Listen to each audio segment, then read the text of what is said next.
the president signed. But in practice, we know that we've seen in so many cases Elon Musk and his Doge team actually effectuating some of the changes that have been happening over the last several weeks. If you remember that email that went out, I think it was on a Saturday evening, to federal workers that said, you need to send us your list of 5 things, and then a post on social media from Elon Musk after that said these people could be essentially be fired.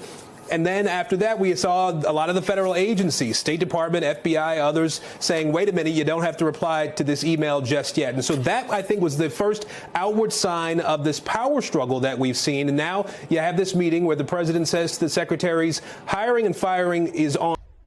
I want the cabinet members to keep good people.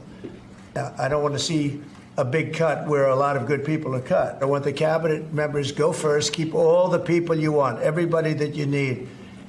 And it would be better if they were there for 2 years instead of 2 weeks, because in 2 years they'll know the people better. But I want them to do the best job they can. Elon and the group are going to be watching them. And if they can cut, it's better.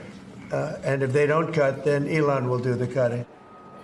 Now, we've heard Chris Elon Musk say on more than one occasion now, we will make mistakes, and talking about his Doge team and the work that they're doing, going through all the federal agencies and assessing their bookkeeping, assessing their staffing. He said, we will make mistakes and then we will correct them. You have to think that that's not something that's consistent with the way that President Trump typically talks about making mistakes and things of that nature.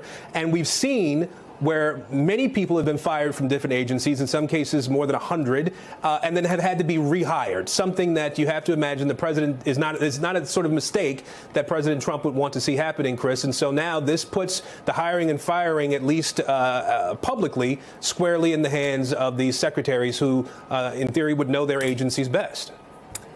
Aaron, thank you for that. Okay, Sam, there's a lot to deconstruct here, but let me start with this. I don't know how clearly that message, or whatever the message was clear to members of the cabinet. Here's what we do know. Elon Musk has the president's ear. Just this week, his PAC spent, I think, $1 million on ads saying, thank you, Mr. President. You're doing a great job. And he also controls a little thing called X, which could be used against any individual member of the cabinet. Where does that leave them? Where are we in all this? What are you hearing?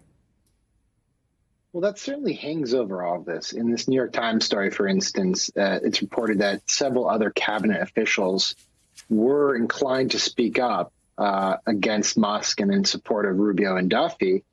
But they were almost worried to a degree at the way that Musk both reacted to Rubio and, frankly, by the fact that Musk is the richest person in the world, has shown that he's willing to spend prodigiously in politics, and controls X, a platform where much of the political discourse is playing out in real time. And so, yeah, that is a threat, unlike anything we've seen politically before. It used to be that it was Trump who was the one who could threaten these people, but now it's obviously Trump and Musk himself. So, this does color things.